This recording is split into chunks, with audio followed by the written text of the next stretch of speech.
Welcome to Two Humans Talking, the podcast that discusses what it takes to be healthy and stay healthy in a modern, fast paced world. I'm your host, Tiffany Simms, and today I am here with Daniela Wolfe. And Daniela and I are going to talk about what does grace really mean? It's a word we throw around with our girlfriends. Oh, you need to give yourself grace. You need to take time for yourself. But what does that really mean? What does it really look like live time, especially as we are coming out of the hectic holiday seasons? And so I'm really excited for the conversation. Daniela, thank you for being here, first Thanks, off. Tiffany. I'm excited to be here. I love getting to chat with new people, and I feel like we've already known each other for years. Isn't that so fun how that works behind the scenes?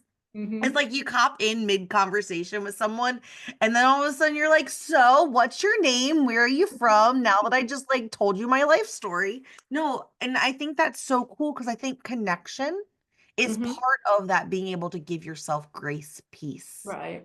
And so, share with us, Daniela, who are you? Like, where do you live? What are you doing in the world? Show us your puppy You want to that say is running something? around on the floor right now. We just got a brand new puppy. This is Emmy. Hi, Emmy. Hi. You're so fluffy. Oh my God, I want to snuggle with you. So we have a newborn. She's so cute. Yeah, and I'm also a mom of two, but they're older. They're 23 and 19, so they're both out of the house and away. I'm a full-time social worker as well.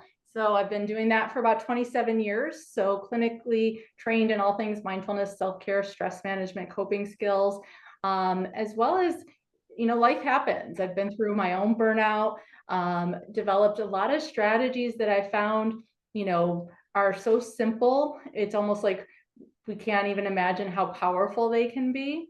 But over the course of my journey, which started about 18 years ago, I was divorced. The kids were 4 and 6 months old. And so I was a single working mom, trying to do it all, be it all. I think, especially as women, we carry that mental load of everything that has to happen.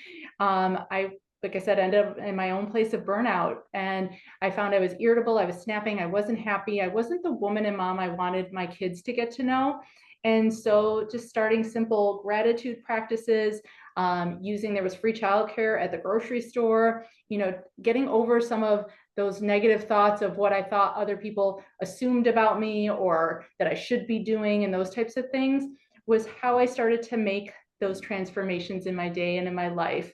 As well as I found people were gravitating and asking what I was doing or sharing their own moments because of something I said, something I did, and almost looking for that validation and permission. And I know we talked about that, as far as the fact that it is not only okay, but it's necessary to put ourselves at the top of our to-do list, at the top of our daily priorities, and taking care of our self-care and our well-being, just like we do eating and sleeping and brushing our teeth. It needs to be automated throughout our entire day.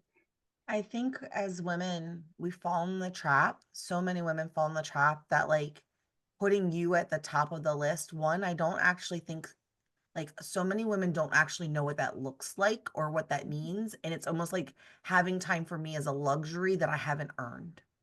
And that's the thing. We think we have to earn it, like it's a treat, but it's actually so integral in how we function on a day-to-day basis. Like we're so cognizant of, oh, my battery life's 20% left on my phone. I need to charge it. I need to do this. If we ate on Sunday, that wouldn't be it for the week because we know we'd be starving by Monday or Tuesday. And yet when it comes to taking care of ourselves and our self-care, we think, oh, I'll do something on Saturday, or I have something planned next month, whether it's a spa day or a massage or a getaway, and we think I'll be good, that'll take care of it. But it really needs to be a daily kind of throughout our day, not only recharge for our own self energy, but the energy we put out in the world. It helps our confidence, it helps our productivity, it helps our creativity, and it benefits everybody else around us. And when I talk about it, it's not just those what people assume to be like fluffy or nice things, but it's these daily necessities: how you sleep, how you eat, how you move, how you dress, how you decorate and organize your home, how you think about money, how you connect with others, as well as traditional personal development, are all part of our self-care that can be layered in micro moments throughout our entire day. Yeah. I know for me, some of those things I didn't know back. If I rewind the tape, do people even say that anymore? What would kids you rewind? We'll go with it. I mean, I am Everyone our generation I knows I am exactly what we're 40, like talking that is a about. real thing. If you rewind the tape, I just had like an identity crisis. If you rewind the tape like 10, 15 years ago for me, I really thought that self-care meant that I was getting a pedicure regularly. I was scheduling a massage. And from where I sit now, like how I eat is self-care. Yeah. How I move my body is self-care. It's like those little things that we take for granted Hmm. that when we're mindlessly going through the motions that matter so much more than the week trip to Jamaica. Not Yep. saying that it's not fun and it's not a moment that you need to have and schedule in, but like Hmm. it's so much bigger than those isolated moments, like you said. It really is the like day in and day out of how are you caring for you while Hmm. also caring for everything else that's on your plate. Yeah. And I love how you said you kind of mindlessly went through your days, and definitely that mindfulness and that intention can take an ordinary action like your first sip of your cup of coffee in the morning and turn it into self-care where you feel the warmth of the mug, you smell it, you savor that first taste.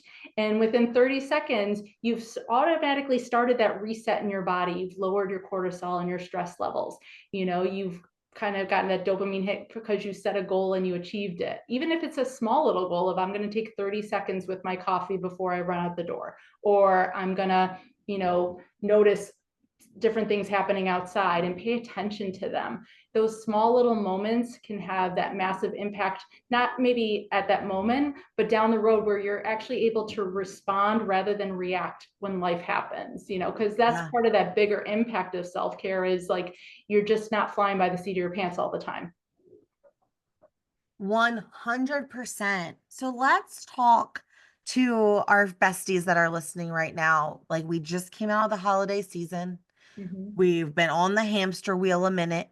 We feel like our hair is on fire and it's like new year, new me. I'm going to be a whole new person. But yet here we are, the second week of January. We made all these goals that we were going to set to and now reality is setting in. Can Mm-hmm. you talk to her from your perspective? Like, how does she really learn to practice prioritizing herself? And Mm-hmm. what does that look like there in the beginning? Because it's not like you can't just expect that you flip the page and you're magically a new person and all of your old habits went out the window and you no Mm-hmm. longer have poor coping mechanisms and like everything's sunshine and rainbows. Like, can we Yeah. talk to her for a minute? Oh yeah, because she'll always be there. Even in my journey, I still have my hot mess moments. It's not about perfection, it's about progress and continuing to make progress. And so, when you're looking to kind of flip the page on how you show up each day, how you're living your life, it's about starting small. So small and simple that you almost think like it's silly because it sounds so insignificant, but starting small. Any habit is gonna, you start with the first step. You don't start with the whole end goal and think you're going to achieve that in a week. That'd be like thinking you're going to run a marathon and start with 26 miles. You start with walking down to the end of the driveway and back. You start with walking that first mile, right? As someone who has run lots of miles and has done 3 marathons, that just gave me a chuckle. Mm-hmm. Because even when you're training, 26 miles is a lot. Oh gosh, yeah. And I don't even think you actually run that until race day, you know? And so you That start with the smallest little habit. I always tell people one great practice to start with is to set a reminder on your phone to go off 5 times a day. And during that, after it goes off, you set a timer for 1 minute. And just for 1 minute, you sit there. You don't do anything. You don't answer any calls. You don't scroll on social media. Don't put the laundry in. Just sit for 1 minute. Whether you stare out the window, do some shoulder shrugs, have some water, it's amazing how long 1 minute can feel when you're not doing anything else at all, and over time with that practice, you realize again, you're lowering your stress levels, your cortisol levels, and taking that 1 minute 5 times a day, you now have a 5 minute self-care practice. Yay. You set a goal and you achieved it. But also that's where then you can start building. You might be like, you know what, I got 2 minutes right now. I'm going to do this for 2 minutes. I'm going to take maybe a lap around, I do that in my office sometimes, like I'll take a lap around the floor. And now I've added some movement in. There's so many different ways you can take those small moments for yourself and start to see that impact that they're going to have over time. So definitely starting small, starting simple is what's going to make it easy and achievable, because when we set it too hard, it's not sustainable, you know? Yeah. Yeah. I want to go back to that 1 minute moment for a second because like you said, you're like, it's going to feel like an eternity in the beginning. There's Mm-hmm. something else I would really love to add in that I had to learn over time. So if you've ever taken yoga, you lay on the floor. The best part of yoga is at the end during Shavasana, and you just literally lay there. And they're Yeah. like, clear your mind. And I used to fight with myself the whole time because everything was coming to the surface. And I'd be like, get out of here. Stop thinking. Stop it. Turn it off. Like, Tiffany, just relax. Stop thinking. And Mm-hmm. so, like, as you learn to just be still and take a moment, instead of fighting the overwhelming to-do list and all of the endless thoughts that like are trying to fill that space that you're creating for yourself, practice just letting it come in and floating out. Don't get Yeah. upset with it. Don't try to solve it. Don't assign any meaning to it. Just let it be and let it ebb and flow wherever it's going and just keep breathing into it. Mm-hmm. And I Yeah. promise that will develop better over time to where it truly is something that is silent for you and really like a moment of growth for yourself. And that's that grace, like you just said, is not beating yourself up about the fact that you started thinking. It's almost like as soon as I say, don't think of a pink elephant, you're going to imagine a pink elephant. So as soon as they say, clear your thoughts, it's like, poof, every thought you ever had just swarms in your brain. Right. And you get that anxiety in that moment. You're like trying to take a minute for yourself. And all of a sudden, you created anxiety for yourself about the millions of things you need to be doing in this minute. And then like, um, what's the word I want to go for? Like, confirming the storyline of I don't have time to slow down for myself. Right. And so, like, taking that step back of just being like, this is how brains work. I Mm-hmm. knew it taking time for myself. Like that stuff will still be here. Breathe through it. I'm Right. practicing learning how to breathe through it and creating space. Yeah. And I share that from personal experience of the first times I was trying to create space for myself and being like, all of this stuff coming into my head and be like, I don't have time for this. Like Right. reconfirming that there isn't time for me and getting myself all like worked up.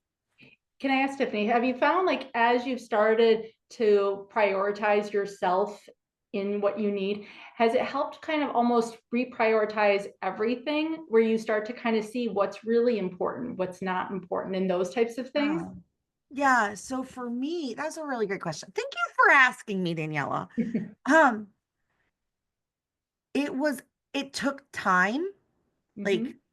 we're talking a long time. And like now you and I get to fast track people to the end part of the story a little faster, right? Because we've been there, we know what to expect. And it wasn't really until I was pausing and starting to ask myself, like, well, what is healthy for me? Hmm. Like, what does that mean for me? What would it look like? What does it feel like? What kind of relationships do I really want to have? What kind of words do I want people to describe me as when I'm not in the room? Like, what do I want for my career? What is my relationship with money? Like, where would I feel peace in all of these areas if no one could see my piece of paper? And that part for me was really important because if people could see it, my answer might be slightly different, right? Yep. Because at one time, what is healthy for me would be not being out of breath tying my shoe was like my definition of healthy. But if someone could have seen it, I would have been like 125 pounds and a Mhm. size 6. But really, in that moment, healthy was like being able to tie my shoes and walk up the stairs without being breathless. Yeah. Um, and so for me, learning some of that pause and then learning to ask myself, like, what are my markers of success? Because I'd never asked that for myself before. And that kind of started that snowball effect of like recognizing what is important, what isn't important, when to push, when to say no, thank you, how to lay on my floor in the morning completely like a dead person and just be. Right. Um, did I answer your question? I feel like I did. Absolutely. No, and I love the fact that you bring in, because I love to talk about mindset as part of this as well, because I think that's a part that gets overlooked. So many times people jump straight to the action of like, I'm doing this, I'm doing that, I'm doing that.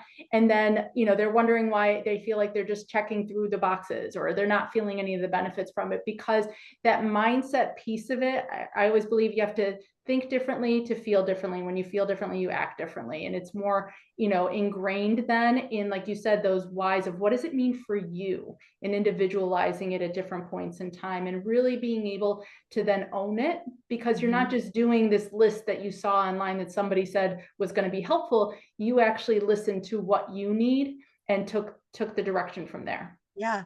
But can we give credit for a second? Pause and give credit to the versions of ourselves and to the women that are listening who are looking for someone to hand them the worksheet of what to do. Oh Because yeah.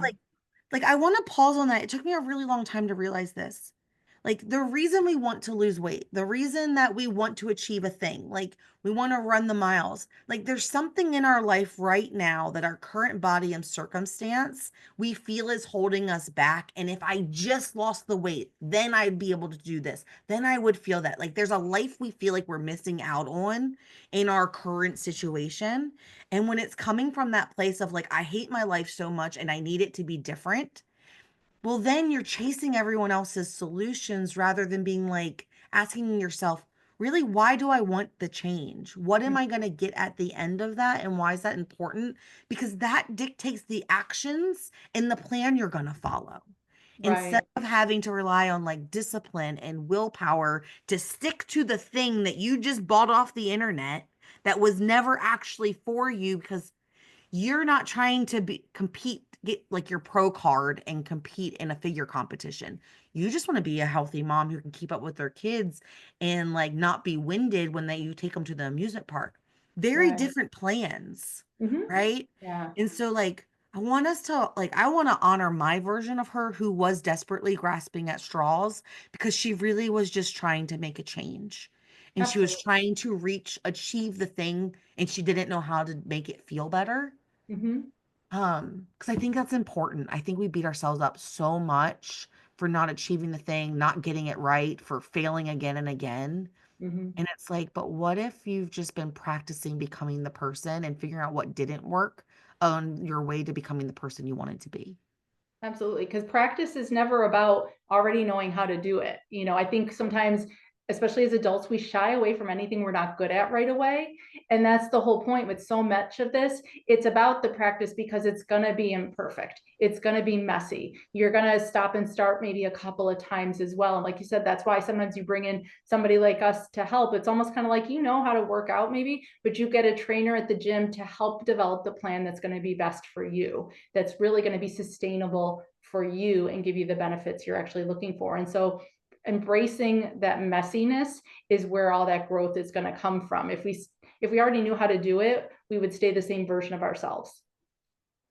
Yeah. You already know how to be this version of yourself. You haven't been the version you're trying to become, Mm-hmm. right? And I love that because that is where the grace comes in. It's like, what does grace really mean? Um, I would love you to answer that. I'll share mine first. For me, grace is accepting that I'm practicing doing things I've never done this way before. Mm-hmm. It's like, oh, I don't suck. I'm just practicing. I'll try Yeah. again. That didn't work out. Let me try it this way this time. What does grace really mean for you, Daniela? Actually, it's very similar. It's so funny. So we have this rule in our household that started years ago. You get 3 tries to make any new recipe right, because it started from I was trying to make homemade gnocchi, and let's just say the first time we ended up ordering out for pizza by the end. It was like this dissolved, disgusting potato soup. It was so sad. But I tried a couple more times, and by the third time I got it right. And I think, again, allowing ourselves that permission that it's okay to mess up. That doesn't mean we're not good at it. Having a growth mindset means adding the word yet to anything, like I'm not good at it yet, but I'm going to keep trying. I'm going to practice. I'm going to learn and do better, versus, well, I can't make this. I'm never going to be able to cook. Yeah. When you were sharing that, the thing that popped into my head really loud was, and not hiding while doing it. Hmm. Right. Yeah, So often it's like, I haven't perfected this dish yet. I'm going to keep practicing in private until I get it right and get it perfect. And then I'll share it with my friends and family. It's like, no, like, do you know how empowering it is to like let your friends watch you try things and it not turn out right? It gives them freedom to be messy too.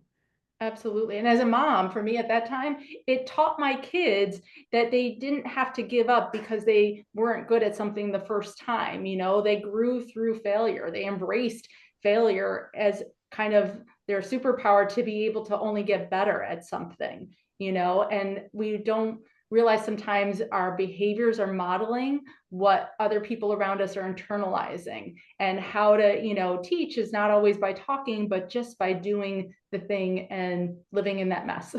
Yeah.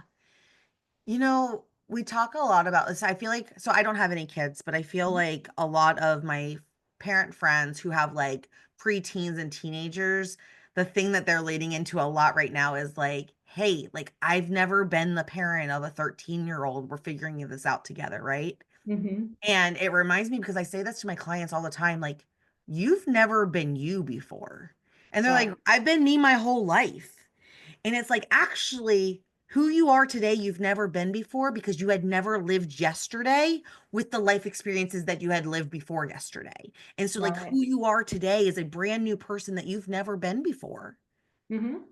And it's like, when you take, like, for me, when I take that, like, that thought, and then all of a sudden it's like, oh, yeah, like, you're right.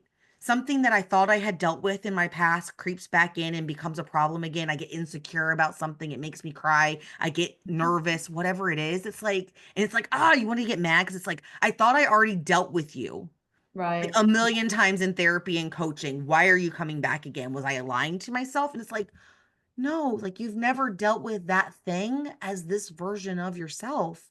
And so, Mm-hmm. like, take a breath, pause, what's really coming up for you, and move through it rather than Yeah. hating yourself and beating yourself up for it being a problem, you know? Absolutely, because even the things that we think we've worked through, they're still part of us.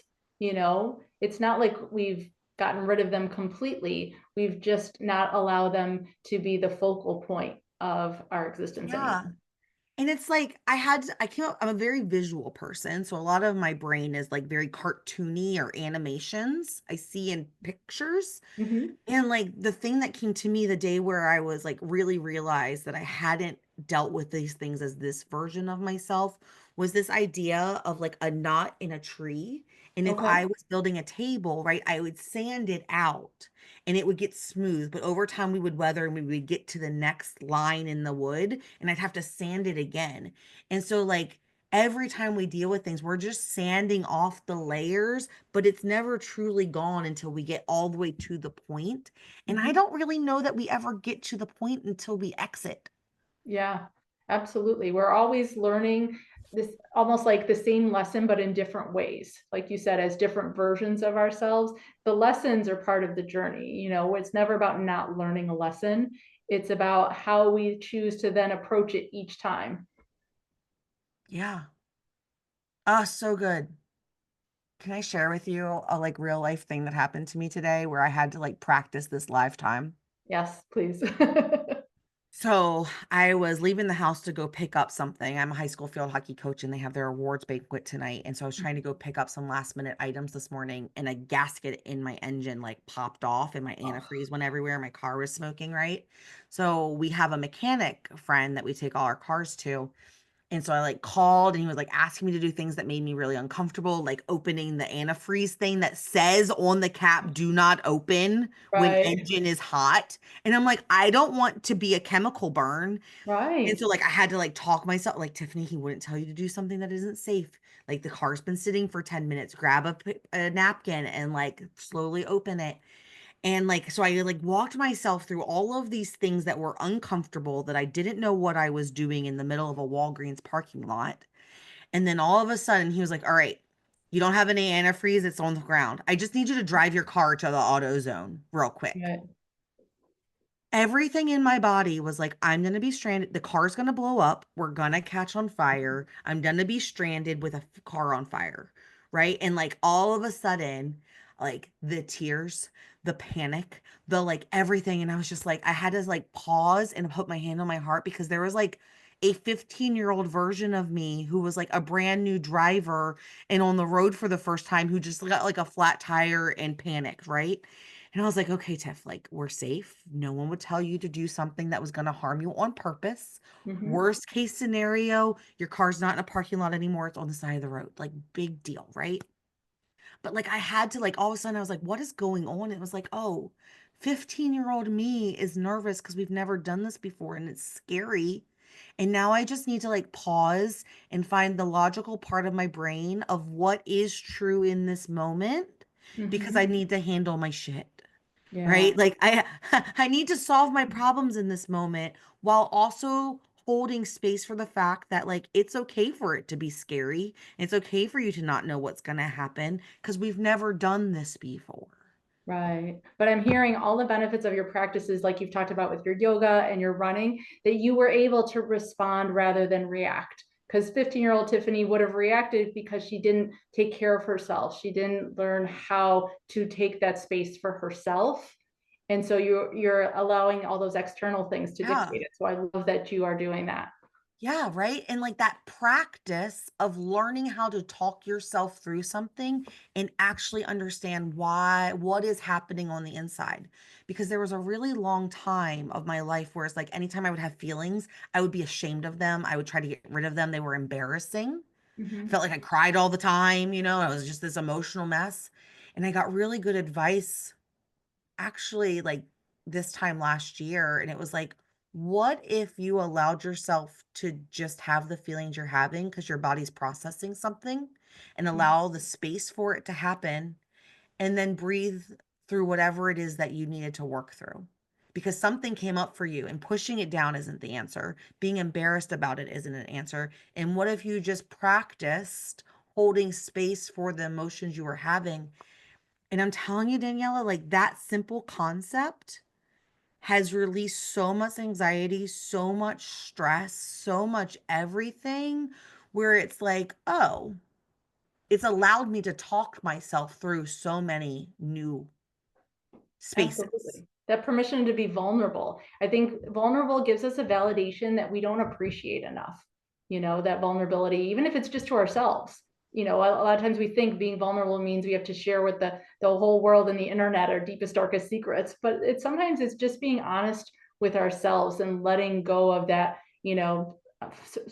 line in the sand that we think we have to draw. Yes. And I think that is exactly like, we started off like, what does grace really mean?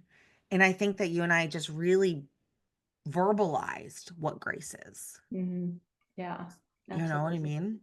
Oh, so cool.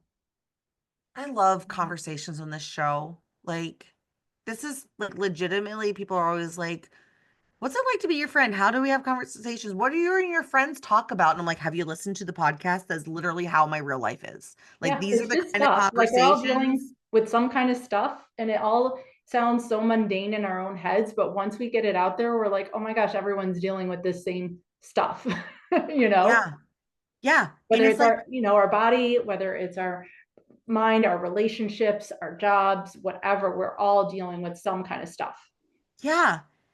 And when you recognize that, not from a like, let's be a hot mess train wreck together, let's Mhm. destroy the world and like let it all come sit with the fire behind us moment, right? But like when you are able to come to that conversation and be like, well, what have you gone through? Like, have you had something like that? What worked for you? Like in that solution, like today's a hard day, but like I really would like to find solutions. Don't tell me what to do, but can we workshop it out? Like Mhm. those are the best conversations. We learn so Absolutely. much. The questions that we don't realize we need to ask, you know, Yeah. that's where Right. the light bulb happens. Yeah. So as we're Danielle, this has been so good. Like my soul feels happy. And she feels seen and heard and just like connected, you know what I mean? And so thanks for being here. No, thank Um, you. as we're wrapping up this episode, Is there anything left on your heart we didn't talk about, or any final words that you really would like to share with our bestie listening? Oh my gosh. Definitely, I think, take that minute for you today. If you get nothing else from this whole podcast that you listen to for us, that I hope you just start with that 1 minute for you today, and to give yourself a high five in the mirror, like Mel Robbins would say, or to give yourself that 1 minute just for you, I think is this first step to really starting to give yourself that grace and kind of coming into this year where you become not only just living your life, but you are at the focal point. You're the kind of leader of the ship. Oh, that is so good. How do people connect with you outside of the show? So my website, Bestie Life. I'm on Instagram, Facebook, LinkedIn, also as Bestie Life. I have a podcast, Bestie Life with Daniela. Connect with me, ask me any questions. I'd love to help cheer you on and support you on your journey as well. Oh, this has been such a great chat. Thank you so much for being here. And with that, that's Two Humans Talking. See you next time. Bye. Bye. Thanks for watching. I hope you found this episode as inspiring and actionable as I did. If you're ready to stop just surviving and start living a life where your health, your relationships, and your career work together without the burnout, then it's time that you join the Modern Women's Society. Inside, I'll walk you through my life GPS system, a proven blueprint to help you have it all while thriving. You'll gain tools, coaching, and the kind of clarity that brings big dreams to life without the stress, overwhelm, guilt, and shame that the modern woman is used to. We're going to create a life where you feel energized and excited to wake up every day and fulfilled when you put your head on the pillow. Click the link below to learn more and join countless other women who are redefining success on their terms. Because the life you've dreamed about is closer than you think. I'll see you on the inside.